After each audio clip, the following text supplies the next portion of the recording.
ранку, мої любі друзі! Вітаю вас! З вами ваш вихователь пані Тетяна. І я вас сьогодні, діти, запрошую на ранкову зустріч у подорож до зимового лісу. Ну що ви, готові? Отже, розпочинаємо. Сьогодні, діти, дуже морозно. У мене на градуснику показує -13. А яка температура у вас? Я гадаю, у матусі спитаєте.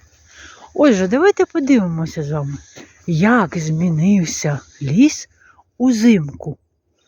Ну що ви, подивіться, діти, на зимовий ліс. Подивіться уважно на дерева. І скажіть, які дерева? Так, вони голі, тому що осени всі листочки з них опали. Але на землі можна побачити опалі листочки, які вкрили землю. І вони зігрівають нашу землю. Подивіться уважно на листочки. Що ви можете помітити на листочках? Діти, на листочках зараз іній. А що таке іній? Це, діти, замерзлі злі краплинки. Послухайте, я іду, чуєте? Вони начебто скрипять від морозу, наче я йду по снігу. Але снігу немає. Це всього замерзлі листочки. Подивіться на них. А он здалеку між гілочок дерев пробивається сонечко, промінчики сонечка, які трішечки зігрівають дерева. Ось він, осінній ліс.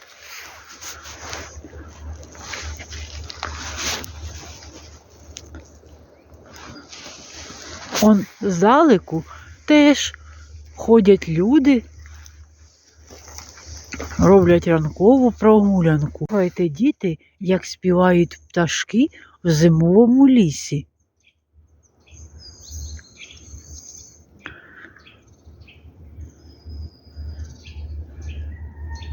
Правда, чудово? Але не так, як восени або влітку, тому що холодно. Послухайте ще.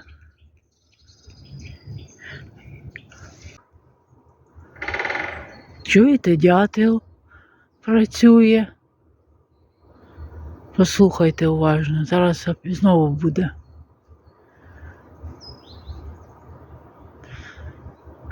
Чуєте? Як дзьобом по дереву. Подивіться, поле з озиминою, пшеницею озимою. Ось воно, подивіться. Сонечко дуже світить очі, але я гадаю, зараз ви побачите, дивіться. Ось воно поле. А ось пшеничка, яка вже вилізла. Бачите? Але вона вкрита інієм, подивіться. На пшениці маленькі краплиночки, які замерзли. Ось вона.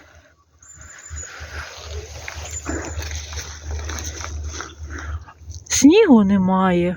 І це трішечки погано для нашої озимої пшенички, тому що їй дуже холодно і може вже бути врожай не такий, як був би, якщо б нашу озиму пшеничку вкрила ковдра снігу. Але я гадаю, що все буде добре. В лісі попереджувальний знак. Я зараз підійду ближче, щоб ви побачили краще. Ось він. Він попереджає, що тут може бути небезпека, тому що пройшли перед морозами дощі, були сильні вітри. І тому може бути якісь поламані дерева, гілки, які несуть небезпеку для людини. І тому лісники поставили ось такий знак, що тут небезпека. І вони ще не встигли цю небезпеку прибрати. Тому туди краще не ходити. Отже, діти, підходить до кінця наша з вами ранкова зустріч. Сьогодні ми з вами спостерігали за зимовим лісом. І я вам раджу сьогодні обов'язково вдень вийти на прогулянку. Тому що вдень мороз не такий, як зранку або ввечері. Він трішечки менше. Спостерігайте за деревами, за птахами, як вони себе ведуть взимку. Обов'язково не забудьте з собою взяти для пташок крихти, зернятка, підгодуйте їх, щоб їм легше було перезимувати зиму. А якщо у вас є сніг, обов'язково пограйте в сніжки, спробуйте з мамою, чи з братиком, чи сестричкою зліпити снігову бабу. І обов'язково сфотографуйтеся на своїй прогулянці. І вишліть мені фотографії. Я буду з нетерпінням чекати ваших фотографій. До побачення, мої любі друзі. До нових зустрічей!